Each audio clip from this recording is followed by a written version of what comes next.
My name is Courtney Bagley. I've been at the Texas Public Policy Foundation for 2 years now. I think it was actually this time 2 years ago that I started the interview process. So I taught high school for 20 years.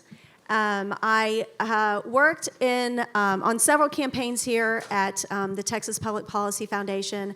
The first campaign that I worked for was Life Powered, and I promoted energy education around the state, affordable, reliable energy, and why we should be really proud as Texans for all of the natural resources that we have. We're branching out, and we are now incorporating Texas history and civics education, and we're working with the State Board of Education on curriculum and education standards, and just next month we will be launching a new website, and our website is called Teaching Texas, and we are going to be putting some great lesson plans out there for teachers to utilize on energy, civics, and Texas history, because we have so many things to be proud of, and we want our students to know all of the great things that we're doing here. Also, I worked a little bit on the parent empowerment campaign last year, sharing the story of my 4 boys who went through the public school system. So, and I gotta say, because we're doing the Texas panel, I am a 7th generation Texan, and my sons are 4th generation Aggies. So I'm not sure we get more Texan than that. I want to introduce our panelists right now. We have an amazing group here, and I'm so glad you joined us, because this really is, to me, the most important panel that we have at TPS. And the reason is because understanding our history informs our culture and our values. And as new people are moving into our state, we want to share with them all of the amazing things that Texas offers, and we want them to understand the reason why they came here. From a distance, they know Texas is amazing, but they don't really understand why. And so that's what we're going to talk about here in the next few minutes. I want to introduce first J.P. Bryan. By the way, did y'all notice we're all color coordinated this morning? We did not plan this, but I think we're looking pretty good. J.P. Bryan is a native Texan and a descendant of Stephen F. Austin. He's been involved in energy and investment industries for more than 5 decades. He began his career in investment banking at organizations like J.P. Morgan, Dominick & Dominick, the Mortgage Bank, and Southwest Region. J.P. has also devoted much of his life to his passion for historic preservation. He's been the president of the Texas Historical Foundation and the Texas State Historical Association, and he was appointed by Governor George Bush as the commissioner for the Texas Historical Commission. But that's not all. He has also written numerous booklets and book introductions, including one on the history of Lonesome Dove, which that sounds really fascinating to me, and another about artist Tom Lee. Just recently, after years of extensive research, J.P. submitted his book for publication concerning the Texas Revolution and the Battle of San Jacinto. Dr. Don Frazier is the director of the Texas Center at Schreiner University in Kerrville. He is a graduate of the University of Texas Arlington and Texas Christian University, and the award-winning author of 6 books. When he is not teaching in college classrooms, Dr. Frazier is very involved in public history, and he's worked on Civil War, frontier heritage trails in Texas, New Mexico, and Louisiana, and he's also worked on historical projects in Europe and Mexico. Dr. Frazier is an elected member of the prestigious Philosophical Society of Texas, the oldest learned organization in the state, a fellow of the Texas State Historical Association, and a director scholar on the board of the Texas Historical Foundation. Most recently, Dr. Frazier was appointed by Greg Abbott to serve on the advisory committee for the Texas 1836 project. We also have Dr. Kate Rogers, who is the executive director of the Alamo Trust, the nonprofit organization responsible for the daily operations of the historical Alamo site and the implementation of a really exciting project, a $550 million renovation to the Alamo. And if you haven't been down there lately, it's pretty amazing. During her tenure at the Trust, Kate has successfully kicked off statewide fundraising with nearly $50 million raised in private funding. She has been named Woman of the Year by the San Antonio Business Journal, and she is also one of the top 100 Texans to watch. Dr. Rogers graduated magna cum laude with her Bachelor of Science degree from Texas Christian University, and she received her master's degree at the University of Texas at Austin. She recently earned her Doctor of Education degree from the University of Southern California. So that's the introduction to our panelists. These really are the most prolific Texas history representatives that we could have here today. So I'm really excited. What we're going to do for the first 40 minutes is I'm going to go through and ask questions of our panelists, and I'm going to ask them to keep their answers short. We could be here literally all day long. This is my favorite thing to talk about. But we're going to have to keep it short. So I'm going to do a Q&A with the panelists, and then for our last 20 minutes, there'll be an opportunity for you to ask questions of them as well. So let's begin. And Dr. Frazier, I'm going to start with you. Can you tell us about the Texas Center, some of the new projects that you're doing, what the history of the center is, and what the mission of the center is? Sure. We stood up the Texas Center 4 years ago. So 1st of June 2020, right at the height of COVID. And the idea was that Schreiner wanted to become the university in the state of Texas that embraced that Texas identity. At the exact time in this state when so many institutions of higher learning are fleeing away from that Texas identity as being way too parochial, Schreiner said, hey, if y'all don't want it, we'll take it and we'll run with it. And so that's what we're doing. The question is, what exactly does it mean to be a Texas center? So we spent the first couple of years figuring out what the big conversations were across the state. JP's been by, worked with Kate down at the Alamo. And we've had a chance to go all over the state and figure out that not everybody agrees on what the Texas story is. And in fact, there's a lot of people, there's a lot of experts on Texas that know nothing about Texas. And so that's essentially what we're going to try to do is we're in the stamping out ignorance business. So what we're going to do, in order to get that done, we're going to build a 250 video series, 5 minutes at a throw, that we call E Pluribus Texas. Out of many, one Texas. I know it's bad Latin, but still, you get the idea. And we're hoping to be able to pump that video series into the K through 16 space. So that's what we're doing in 2024. And just to follow up on that, what is the meaning of being a Texan? What is the value that you want to share with people across the state? Sure. It's important to be from some place. We're not Iowa. We're not Wisconsin. So let's go ahead and start with that as the baseline. All right, so if we're from someplace, what does that mean? Well, we're actually the heirs of two very, very important political theories. One is the spirit of 1776. I argue that all those people in the powdered wigs that formed this nation that we live in were all Texans. They just hadn't met the place yet. But I think that their policies and what they had in mind is actually in operation within this state. The other great political tradition that we're heirs to is the tradition of the Grito de Dolores. In 1810, Miguel Hidalgo finally just said, look, we've had it. We've had it and we're not going to take it anymore. And here's how he summed it up. Death to bad government. So that's the thing I like about that sort of Mexican practicality. They just cut right to the chase. Up in Philadelphia, they're holding truths to be self-evident, blah, blah, blah. You get down to Dolores, says, hey, death to bad government, we're done. And so by the time you take that Grito de Dolores and the Philadelphia combo together, you've got Texas. And we're self-reliant. We'll handle it ourselves. We don't like other people telling us how to do it or how they did it back in New York or California. We've got our own ways of doing it, and we welcome everybody to put their hand to the task, but don't push us off the task and then take the task away from us. I love that. You mentioned that y'all are working on a museum, and you said that Mr. Bryan has been there, and I know that museums are a particular interest to you. And I'm sure that has to do with your personal family legacy. So can you talk to us for a second about that and how your interest in museums and preserving Texas history came to be? Sure.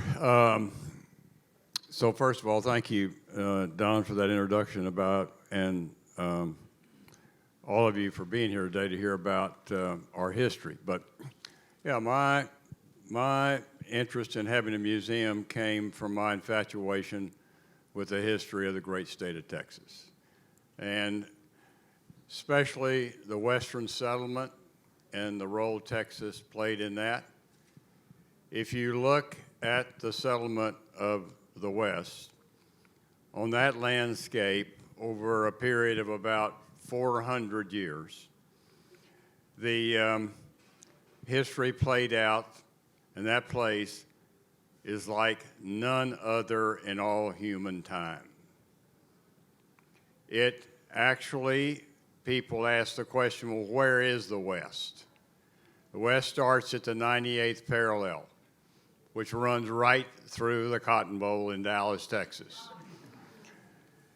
In the western part of the United States, as you know, it extends all the way to the Pacific Ocean. It's divided on the south by the Gulf of Mexico, in a line that runs to El Paso and then straight to California, and on the north by Canada.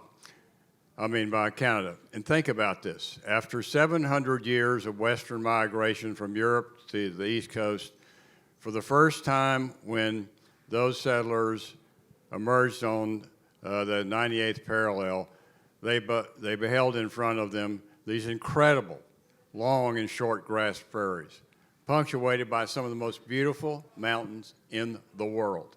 There are great historians such as Walter Prescott Webb who said that view changed those people's view not just of the landscape, but of themselves. And they saw opportunity as not limited as it would have been in a forested country, but as unlimited. And you see that in the history that was acted out upon this place. And the centerpiece of that was a place we call Texas. And we have, in my judgment, the most remarkable history of any state in the United States.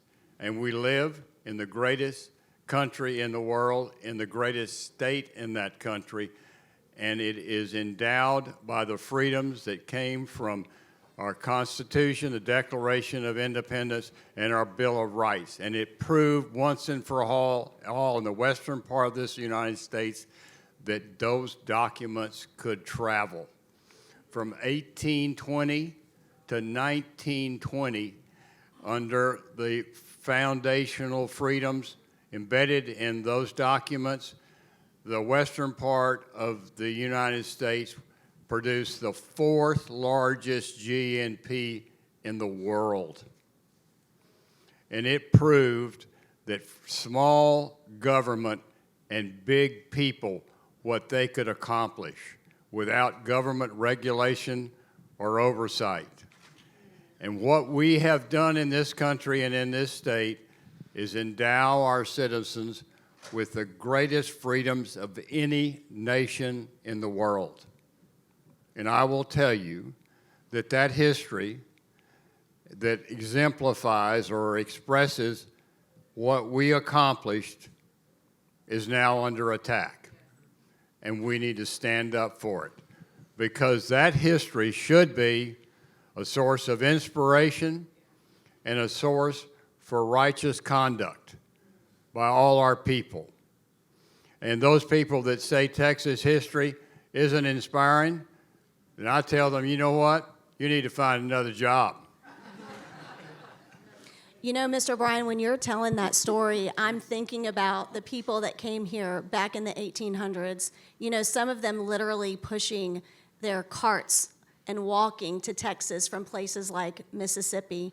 I know that's the story in my family of my ancestors.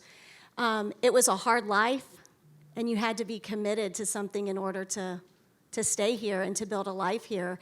And I don't think there is a story that exemplifies that more than what happened at the Alamo. I mean, you talk about people, when you read the history of these people that came here, some of them really were on their last leg looking for something to be inspired by. And I know that's something that you've taken on with your renovations and all of the things that you're doing there at the Alamo. Can you tell us? I mean, there's a fabulous video that I've watched several times that tells the story of the process, but I would love for you just to give an overview right now of what y'all are doing. Sure. Thank you, Courtney, and thank you all for being here this morning. Dawn spoke quite eloquently about the Texas identity, and in my view, that started at the Alamo. And it was exemplified and came to life in the 189 men who defended that site back in 1836. We just celebrated the 188th commemoration of the battle. And unfortunately, we all take great pride in the Alamo. San Antonio is known as Alamo City. We are still usually the #1 visited attraction in the state of Texas. But sometimes people come and they say things like, "Is that it?" Or "I thought it would be much bigger." And they don't understand why this place, Don also spoke about the power of place and why this place matters so much to us as Texans. And so we need for them to understand. We also need them to understand the complexity of the Alamo's history, right? Because there was a lot that led up to the battle. Sometimes we want to pull the 13 days of the siege out of history and separate it from its context. But Don also spoke about the Mexican Revolution, which was an important part of our history. You think about the 7 flags that have flown over Texas during our history, like 6 flags. Sorry, Don. No, it's probably about 13, Kate. You're in good shape. We have a new. We can I always added throw one in more. another flag. Yeah, Texas, always yeah. throwing another flag. But I think that what we're trying to do is to make people understand why this place matters so much, so they walk away with a truly world-class experience where they've learned a great deal that they didn't know coming into it about the story, about what happened at that place, and about what happened before and about what happened after. So we're building several new facilities. Mostly it's an adaptive reuse. So I think people sometimes have reservation about, well, what are you building that will sort of diminish the power of the church itself. Everything that we're doing is utilizing existing structures that are already within the historic district. So it's mostly about repurposing them to accommodate what they're being called to do today. So, for example, one of the projects that's under construction now is the Texas Cavaliers Education Center, a place that I'm very excited about because, like you at the Texas Public Policy Foundation, like what JP has already done to a great extent, we want to spread the story of the Alamo to our school children far and wide. We get about 140,000 school-aged children at the Alamo each and every year. Once the center opens, we expect that will grow to more like 250,000. We'll also have a distance learning studio so we can bring the story to children throughout Texas, but also beyond Texas, and maybe even internationally, people who have an interest in Texas history. Because when you go anywhere in the world, right, and you say you're from Texas, people go, "Oh, the Alamo," right? That's what they know. So sometimes it's interesting to me that sometimes the fascination with this place or the understanding of it can be deepest even outside of our country.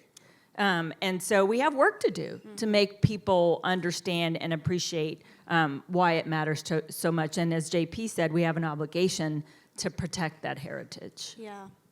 I think there's something that each of you have touched on, and that is how, I guess, our history is sort of being hijacked. And the stories are not being told, or there's the possibility that the stories won't be told the way they should be in the future. And I know that the 1836 project was put into legislation by the governor to preserve history the way it should be preserved. But can you talk about, because I think one of the things each of you have touched on is that these histories are hard. So how do we tell these hard histories truthfully and yet still maintain the pride that we have for our country and for our state in particular? And what is the goal of the 1836 project in helping to facilitate that? Great, yeah. The short answer is if we just tell our history honestly, and if you can emerge from that unmoved and uninspired, then maybe you do have a home in Iowa. Because it's an amazing story, even with all of the high points and the low points. You know, you think about it, we are not who we were, as individuals, at 14. My gosh, at age 14, I would have been on a no-fly list. So, you know, you grow past these sorts of points in your narrative arc.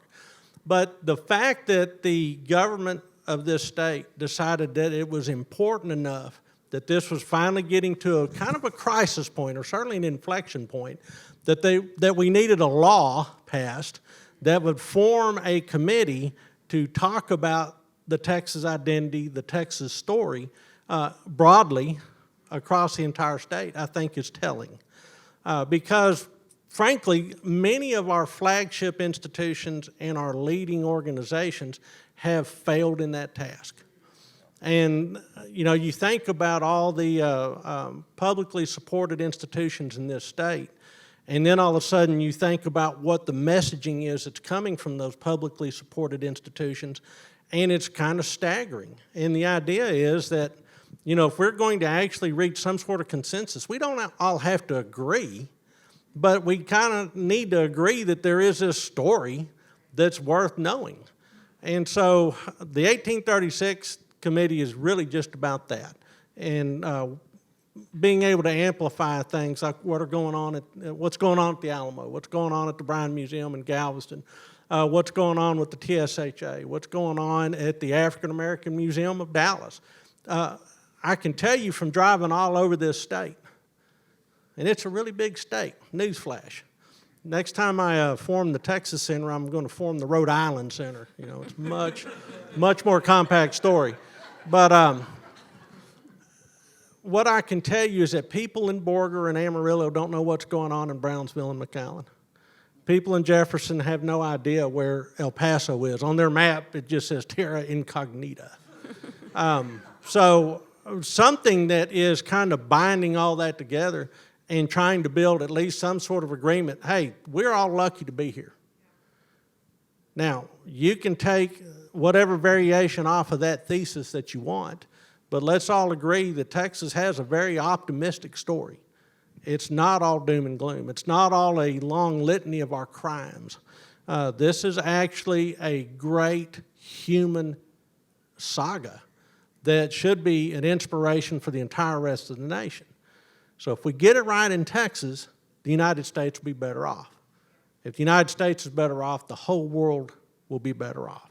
So that's what's at stake. And the lawmakers saw that.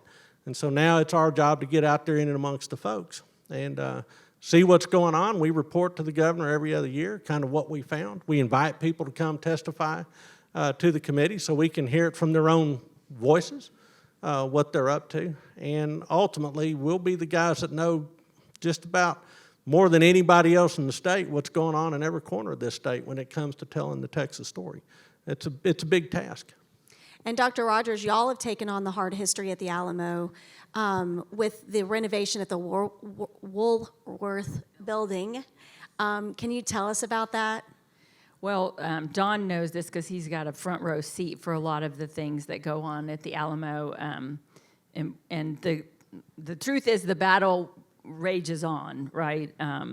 So, you know, we have, I think what has always made the Alamo site, people ask, is it the Alamo plan that we're in the midst of, right, of building this world-class visitor center museum has been talked about for as long as I've been alive.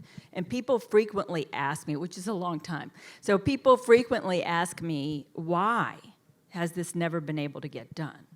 And the truth of it is because the site is co-owned by the city of San Antonio and the state of Texas. And getting the city of San Antonio and the state of Texas to see eye to eye about what should happen at the Alamo is not an easy task. And so to this day, we still have legacy groups We had the Alamo Citizens Advisory Committee that was appointed by the city council members of San Antonio. That was back when the prior plan was advanced, that went before the Texas Historical Commission and was not approved. And so we have that legacy. Some of those folks are still around. We have a museum planning committee that Dawn is a part of.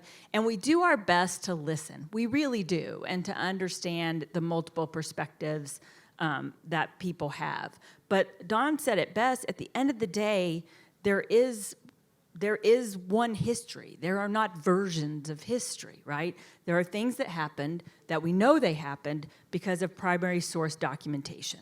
And so our job is to rely on what we know. And, you know, when people want to interject things that are not factual, sometimes we have to challenge that, and that makes people upset. And, you know, representations. I mean, we have a debate going on right now because in the lobby of the new, look, there's many wins here, right, at the Alamo. We're going to have vignettes, statues in the lobby that talk about the full 300 years of history, featuring real people who we know have a tie to the site, starting with the indigenous people who once lived there, and moving all the way up to the preservation era with Clara Driscoll and Idina de Zavala. But there's one vignette that features William B. Travis, the colonel at the Alamo, and Joe, who was the enslaved person he brought with him. In my view, there are many visitors who come to the Alamo every year who don't know that William B. Travis brought an enslaved person with him, right? So that's to me an enlightening moment right there. But we have some people who are upset because in the vignette, Joe is holding a weapon. Because what we know from the historical record is that Joe brought his gun. When William B. Travis, when the Mexicans stormed the walls, and William B. Travis grabbed his gun and said, "Let's go, boys," Joe went with them, with his weapon. But there are people who are upset that he's holding a weapon. And so, you know, it's things like that it doesn't, you know, we're going to continue to, each and every day, sort of have to work our way through. And like I said, we try to give folks a seat at the table. The civil rights exhibit, I think, is a big win. You know, it's in the place where the lunch counter once stood. To the extent that this is a story of freedom, independence and freedom is the essence of what the Alamo story is about. And that has taken many shapes throughout our country's history, right? So we're not going to shy away from those. And the fact that lunch counter was a part of the civil rights movement in San Antonio, we will honor that because you can still see where that lunch counter stood. I consider that, you know, to be a tribute to that part of our history. But even that doesn't satisfy everybody. Travis has nothing on you. I have seen you hold the line against long odds. I've only heard of Travis. I've seen you do it. Thank you, Dawn. Thank you, Mr. Bryan, Dawn. can you tell us what the Texas Historical Association is doing along with or in addition to the work that's being done at the Texas Center and at the Alamo, and what your role is in that and what your hopes are for that organization? Sure. Well, it for the last year and a half, it's been simply to return the organization to its original configuration between academic and non-academic. Our board had become quite out of compliance with our bylaws, and the same problem existed with the various committees, of which there are 36. And we have an enormous impact on the narrative, the historical narrative of Texas history. Through all our outreach programs, we publish books on Texas under our own title. We publish the Quarterly, which is a quarterly, as you all know, scholarly compendium. And then we publish the Handbook of Texas, which gets almost 1 million hits online. So a lot of people are searching for answers to questions about Texas history, and we're glad to provide those answers for them. And then we publish the Texas Almanac.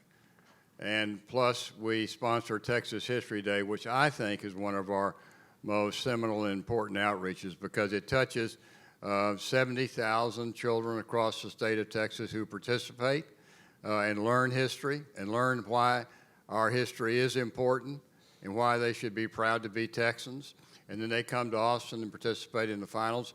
This year we're going to have a 14% increase in those participants. There'll be 948 kids that will come here with their families, and then those that succeed will go on to National History Day in Washington, which for these kids from small towns is a wonderful experience in their lives. And so that and our other outreach is just to ensure the protection and promotion of our history.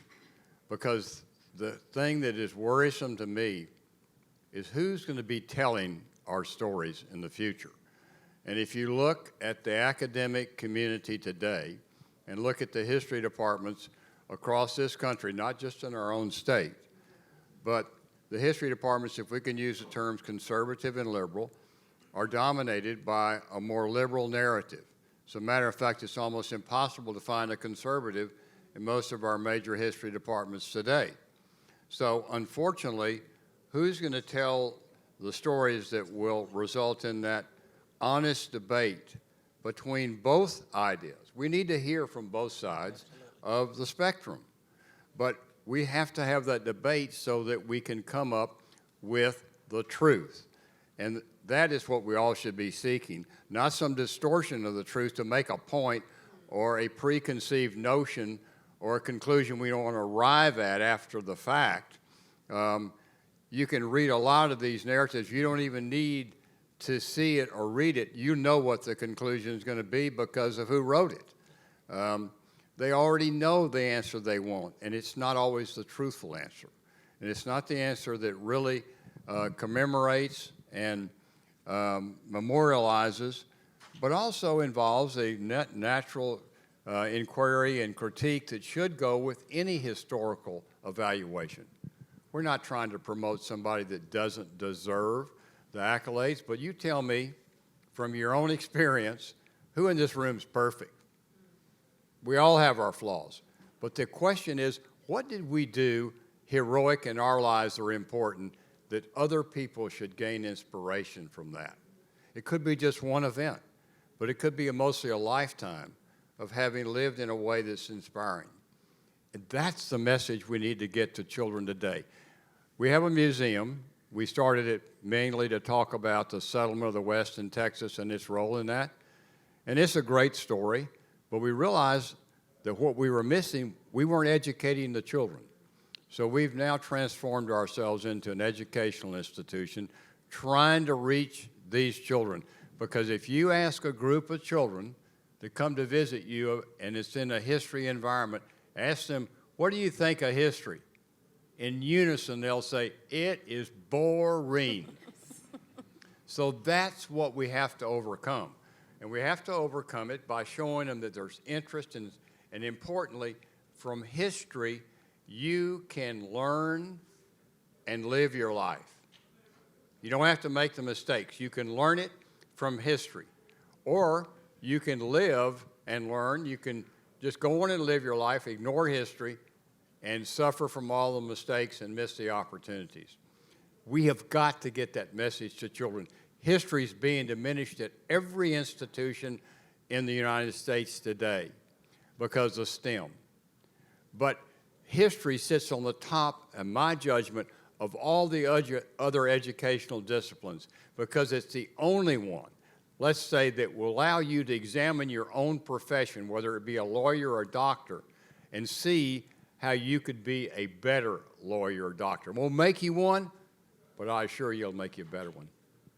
Courtney, if I could just add to what JP is stating right now, I do think that if you broaden out just from history and take social studies more broadly, right? So social studies as a part of the school curriculum has been squeezed out over years. It's not a tested subject in the early grades.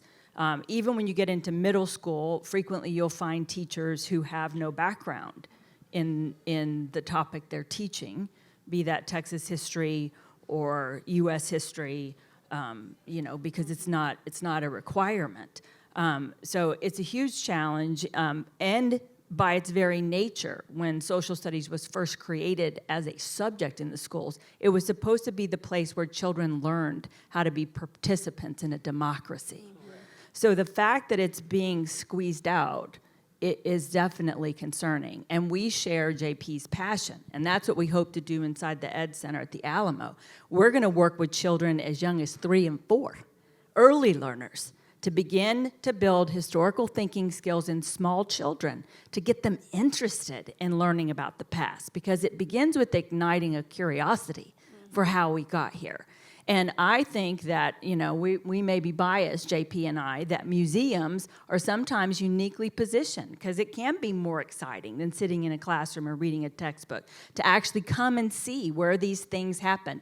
And in our view, that goes not just for the children, but for the teachers. So in addition to the programming that we intend to offer for children, we intend to offer really, really robust professional development for educators, so they can come during the summer, all expenses paid, spend a week with us at the Alamo alongside our historians, our archaeologists. We can take a Texas Revolution road trip, which, by the way, we're doing for the first time this April for a group of 15 teachers. Again, all expenses paid. We're going to take them to Goliad and San Felipe de Austin and over to San Jacinto, so they can be in the place where history happened, and then they can bring that excitement back to their classroom. So we think that it begins with the children, absolutely, and even small children, but we have to reach our teachers too. That's so important. I think, you know, the thing about education is that you don't see the results for at least a generation. And so that, to me, that's why we're in this position that we're in right now, is because we think it happened, you know, we just woke up one day and everything was woke and crazy, but really it was a process of generational change that happens very slowly. So to that end, can you speak to the educational programs that you guys are doing to inform teachers and students specifically about these values and this history and their role and their place in it? Absolutely. And, you know, first of all, I want to make sure that the audience understands what valiant defenders of the Texas identity these two are. I mean, JP took on essentially what was a civil war in academic history, and he just played it out all the way to its end. And, you know, for Kate, every time her alarm goes off at home and she gets ready for work, she looks over and it's 5:45 a.m., March 6th, 1836, you know, because it is Alamo Day every day. So, you know, these guys are actually putting their blood and treasure into this effort. So there is a genealogy of ideas, and you have to figure out where ideas start and how they flow, because these ideas end up becoming shapers of culture. So where does culture come from? Well, the hand that rocks the cradle rules the world. Let's start there. So all the women in the room, y'all raise those kids. You start giving them the baseline, and then you hand them off to teachers. And those teachers were taught somewhere by somebody. And what you're starting to see in the United States is that there's about 9 graduate programs across the country that provide better than 80% of all the history faculty in PhD granting institutions across the country. So we have a very keen process of gatekeeping that is going on. And this was first brought to my attention when I was just a Kello youth in 1990. That may be a stretch, but I was in graduate school, and my major professor said, look, I want you to go through the directory of history, of departments of history that was put out by the American Historical Association. And you start to figure out, wait, Texas has just been colonized. And so you may get a PhD from UT or A&M, but you have to figure out, well, who were your major professors there, and where did they get trained? And so this is sort of like an oil and gas issue. You know, it's downstream or upstream issue. And you follow this upstream to the wellhead, you start to figure out, wait a second, this hasn't been by accident. 1990, my major professor said, here's how it lays out, go find it out for yourself. He didn't say, you must believe what I say, or you're no longer my graduate student. He said, you go investigate this, come back and tell me what you discovered. And what I discovered was, man, we're going to be in deep trouble in about 20, 30 years. Well, here we are. I mean, it was a very prescient conversation we had. So we've got to, all of us, everybody in the room, but our programs, need to do a couple of things. One is we have to compete. We have to get out there and compete because there's other people already in that K through 12 space, and they've been there for 30 years.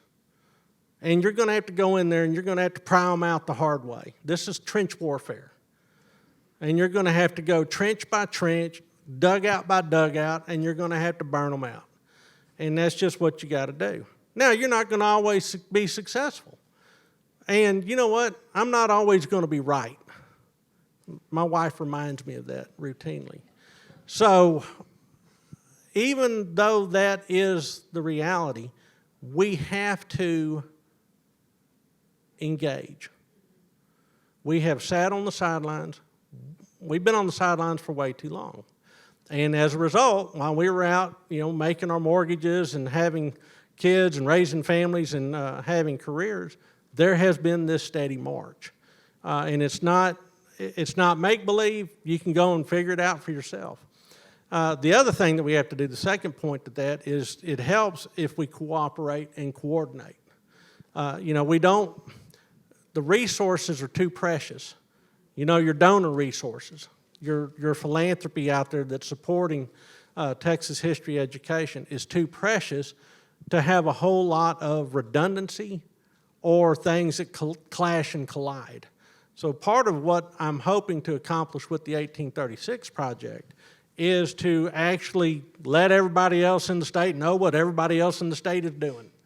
And if we can get some sort of cooperation going like that, I think that'll be extraordinarily productive. So that's kind of my perspective on it. But I'm amazed to be on this stage with these two people because they're the actual trench fighters. I get to be kind of above the fray and, say lofty things. And then, I throw a smoke grenade and I drive back to Kerrville and let them sort it out. So. Mr. Bryan, really quick, we're about to get into our Q&A section, but I just wanted to ask you really quick, what do you think the one thing is that Texans and the people in this room should know about Texas but don't? If they're going to walk away with one thing today to share with their friends and families, what would the most important thing that they need to know about Texas be? Well, I would say there's a whole lot about Texas history you don't know about that you would find inspiring, for sure. I wish I had one seminal thing I could tell you, but more importantly, I'd like to say in closing my remarks that for evil to succeed, all it takes is for good people to do nothing. And people in this room, no insult meant, have done too little too long. All of you need to get involved. In whatever way you think you're comfortable being involved. But we need your help. What the major institutions should be doing, we're now having to do it. And we're having to make up the difference and fill the gap. But we can't do it without your support. And I can tell you the things that we're doing at the TSHA. We're having a meeting with all the alliance or affiliated groups across the state of Texas to bring us all together and find out, let's speak with a common voice to this problem. Let's try to get the history departments rebalanced between liberal and conservative. I think that needs to be one of our most important initiatives ever. And I'm sure I'm going to get more of the same kind of commentary I received over the last year and a half from a certain group of people when I say that. But it needs to be there, and you all need to be a part of it. I'm not talking about defunding, but I'm saying, I'm not so happy about giving money any longer to this institution. If you can't bring balance to the history departments, that I don't want my culture, I don't want my history destroyed. And I think all of you need to become involved in any way you can. One little sidebar. So at the museum, we got children involved in writing the Guinness Book of Record largest book ever published. and we published it. 1,000 kids participated in the content of that book, and it's called I Am Texas. That's awesome. And Dr. Rogers, we've got like 3 minutes, okay? But it's not just Texans who are in this fight. There is we have a British compadre joining this fight with us, okay? And some people may not be old enough to know who this is, but can you tell us really quick about a major supporter that you have at the Alamo? Phil Collins, of course. And so a lot of folks are nodding their head. And yes, if you're too young to know who Genesis was, good for you. Yeah, and you know, that I think I'm glad you brought him up, because you asked what should people know. People should know, first and foremost, what we owe Mr. Collins is our gratitude. That he had amassed one of the, if not the preeminent collections of Texana, outside of Mr. Bryan's, of course. And he could have done a lot of things with it, but he chose to donate it because he wanted people to enjoy it. And he got a lot of flack over it. I came on board at the Alamo right when the book that shall not be named came out. And, you know, and then the excerpt from that book was printed in Texas Monthly, and I think it was hurtful to him. This was a personal passion of his that he spent his time and his money on, and again, he could have done a lot of things with that. And he just loves the Alamo. He grew up watching the television show as a child in the UK. He said, and while other kids were playing cowboys and Indians, he was playing the Texians and the Soldados. So and a coonskin cap. And so, you know, I would like for people to know that his collection, 438 objects, is a fine collection. The majority of the collection was paper. The paper all has excellent provenance.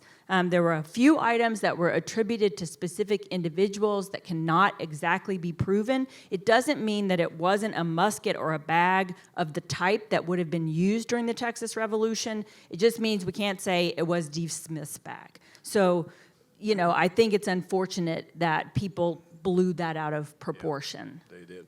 Let me add a little credibility to that and say that he outbid me time and again on. Well, I'm sure you have a lot of questions after hearing from these three, so we're going to go ahead and open it up to a Q&A. We have someone coming around with a microphone, so I'm just going to let you like find the people, and yeah, we'll do it that way.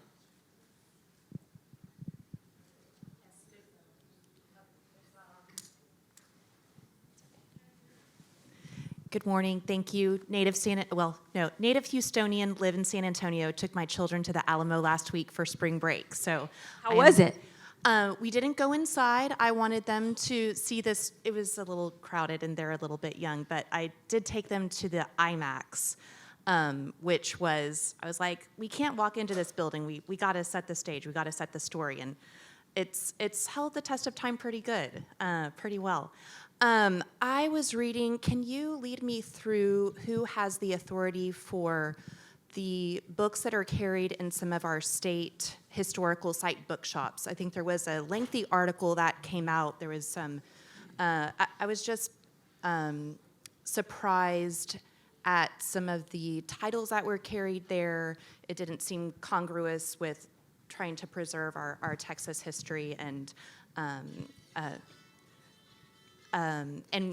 maybe it's one of those 36 committees, but if you could address that. The one about, are we talking about the books that were taken out of the plantation site? Well, yes. I mean, that was a very documented controversy. As a matter of fact, the person about whom the article was written is now suing Texas Monthly magazine for the commentary that was obviously a distortion of what was really what our opposition was to the literature, and it had nothing to do with books about slavery, and it was totally books not even related to anything that involved the plantation itself or the subject. So,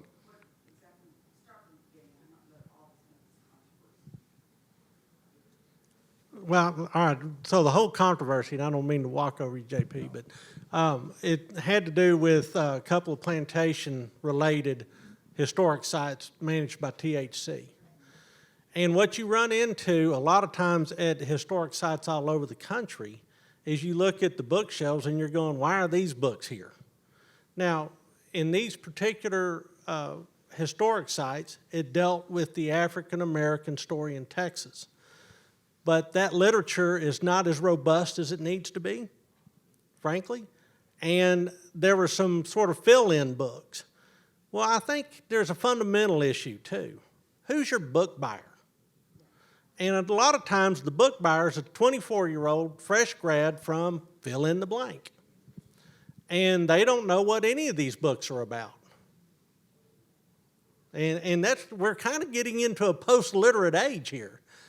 And so then if you're the store manager, you've got to ask yourself, well, what moves the best at this site? At the Alamo, I predict it's faux fur coonskin caps and not books. True. Yeah. I mean, hey, I used to run a store, museum store. I can tell you what did and did not move. And books are always kind of low on that food chain. So we're at an interesting nexus in our human journey in that books are no longer what they used to be. Book buyers are not as well prepared to be book buyers as they used to be, and by that I mean the store managers that are making the purchase. And so it's a combination of a lot of those things. But in essence, the argument was, hey, if you're going to have a historic site that tells the story of plantation slavery in Texas, then it probably shouldn't include books on Malcolm X or, radical black liberation movements, things like that. There's a place for that. There's a bookshelf somewhere that's begging for those books, but not necessarily at those plantation historic sites in the state of Texas. So.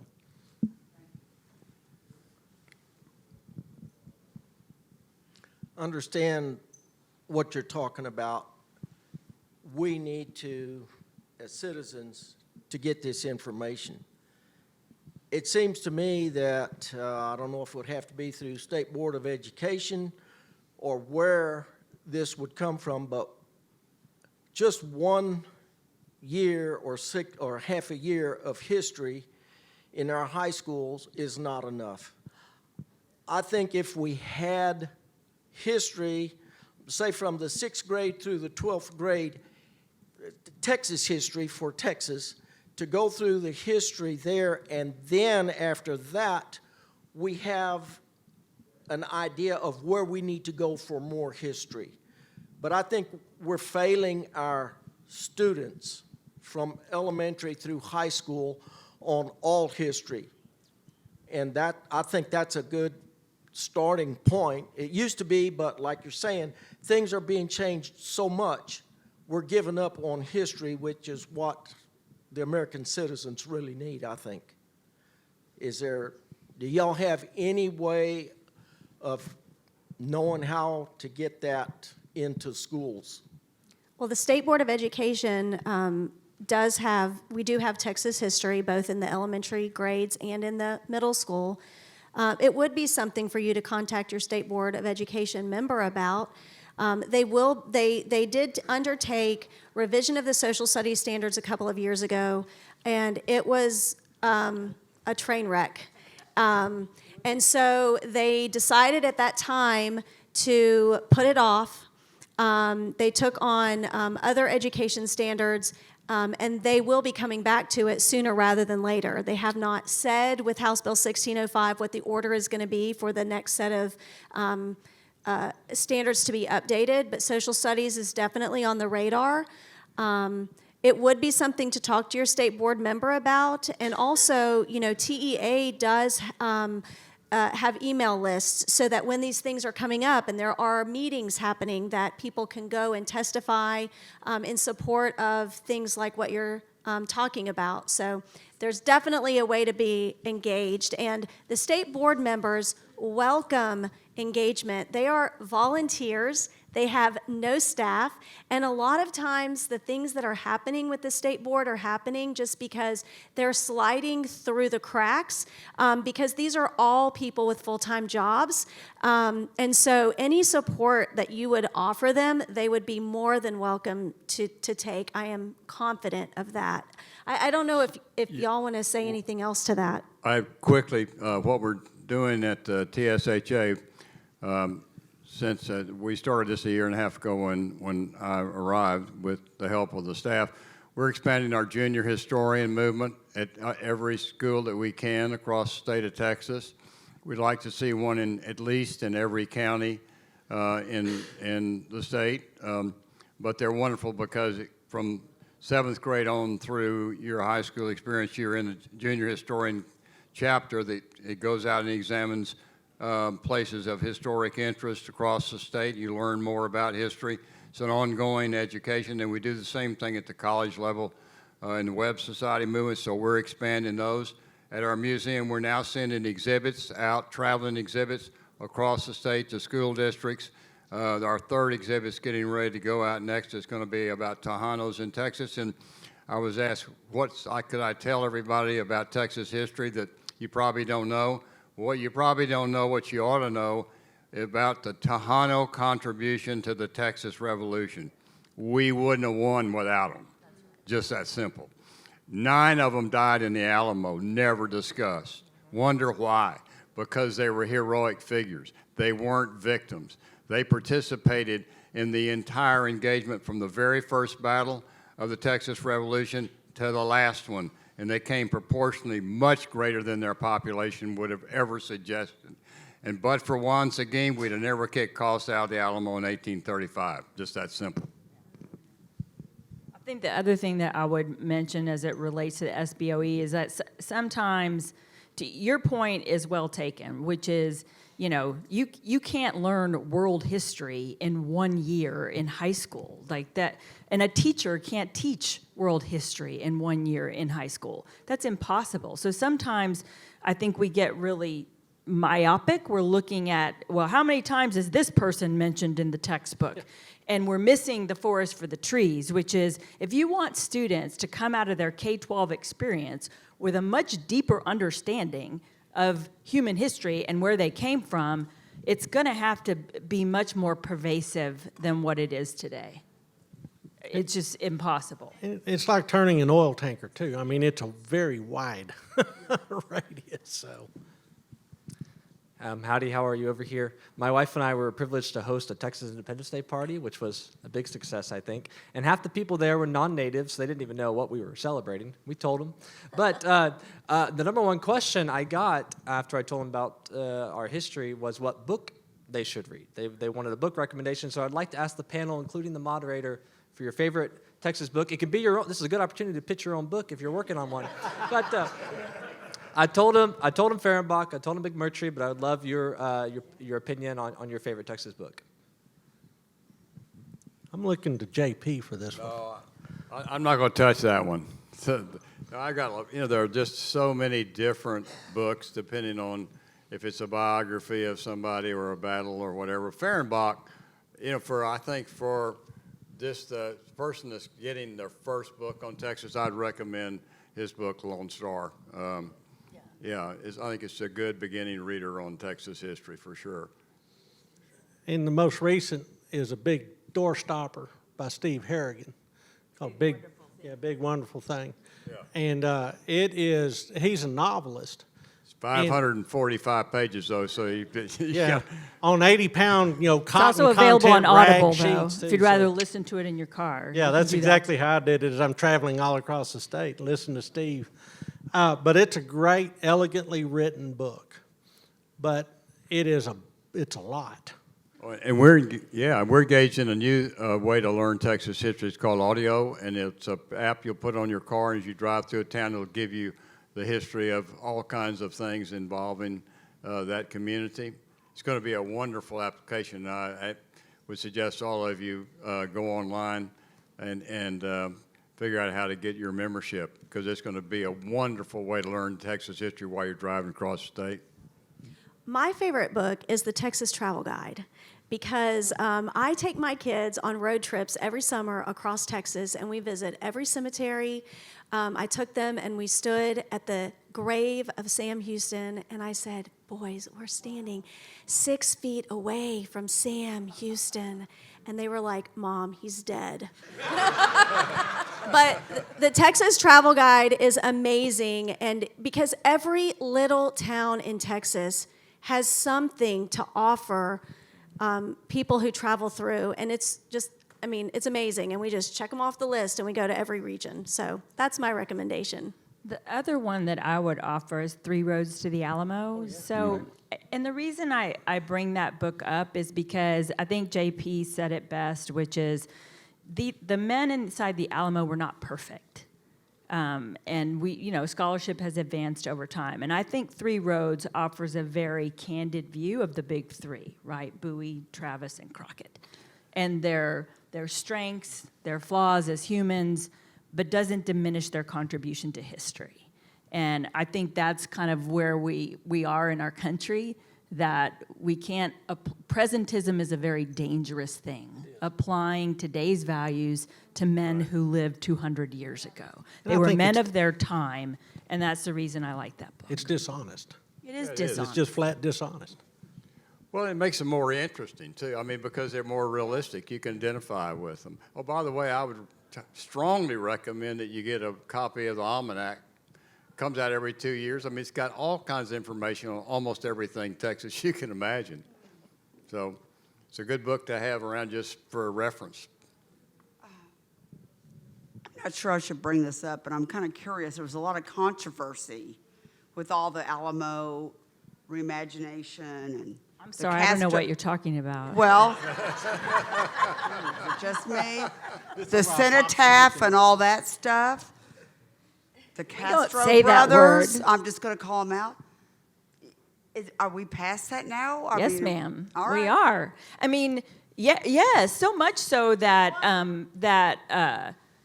the plan that I mentioned earlier that made it to THC and then was declined at the Texas Historical Commission had multiple components to it that upset people. It called for lowering the grade of the site to its original grade, which would have been roughly 2 feet across the entire thing, which would have been tied up in archaeology till all of our grandchildren were, not around anymore. It wouldn't have allowed the Fiesta parades, and for people not from San Antonio, that seems real weird, but Fiesta is a very big thing in San Antonio, and the parade people were very upset because that's why they were created. They were going to tear down the buildings, but the most controversial thing was the movement of the cenotaph, and that's where it really imploded. And people felt strongly. The cenotaph is a memorial to the people who died there. And people felt strongly, they weren't moving it very far or proposing it to move it that far, but people felt strongly it shouldn't be moved from the place where the blood was spilled.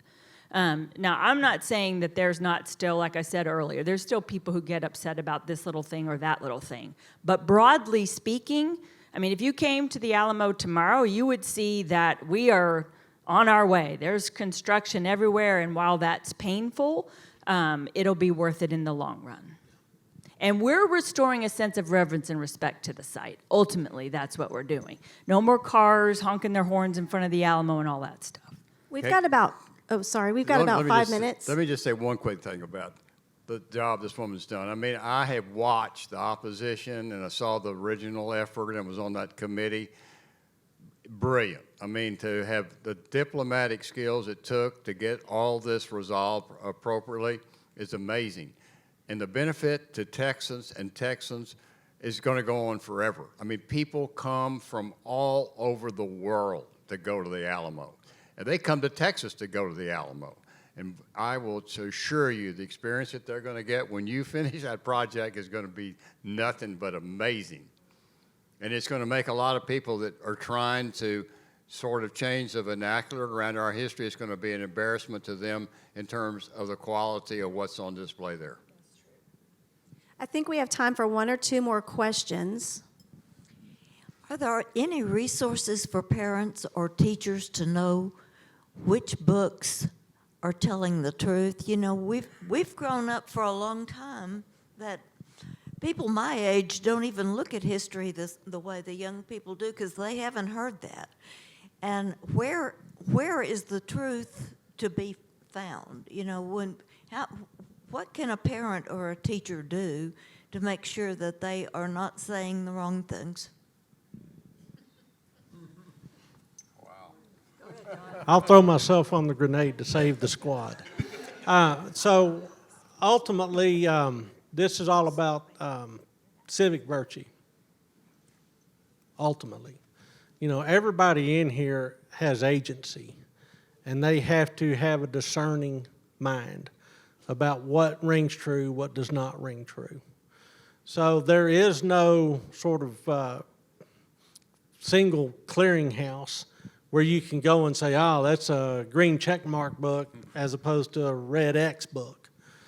But you need to know who the authors are, what their training was, you know, what angle they're coming at it from. And you need to read a lot of different books on the same topic. And that seems like an awful lot of investment, but if it's worth knowing, then it's worth knowing well. And the thing that struck me about Phil Collins, I had a chance to spend a week in Phil Collins' basement, which is really weird when I say it out loud. But one of the things that was really cool about hanging with him is that he read it all.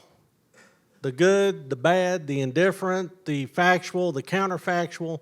He read it all. And he was kind of the quintessential gentleman English scholar, you know, with a stack of books near his armchair.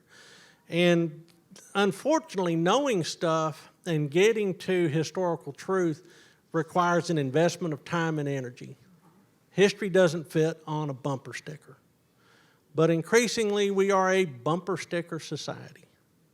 And that's what people in this country, and that's what people well over the horizon in other countries want to turn us into, is somebody that can only consume history in, you know, 6 or 7 word blocks. So, no, that heavy lift is up to you. And that heavy lift is up to me. It's up to all of y'all. There's no way to shortcut this. That's why I'm saying this is trench warfare. I think we've got time for one more. Real quick before I get to my question, when we're talking about highlighting both the good and the bad aspects of Texas history, my own personal opinion, I think Lyndon Johnson ought to be taught as a cautionary example, both nationally and especially in Texas. And if we were to have a proper understanding of him, we would be in a very different place. My question for the panel, for anyone who wants to take it, if you were to be asked to design a Mount Rushmore of Texas, what would be the 4 names you would put on it?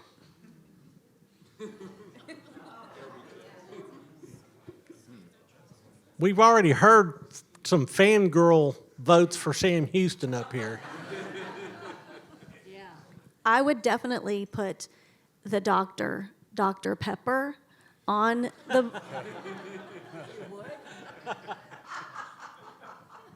Everybody that works with me knows it's 3 Dr. Peppers a day at 10, 2, and 4. Yeah, 10, 2, and 4.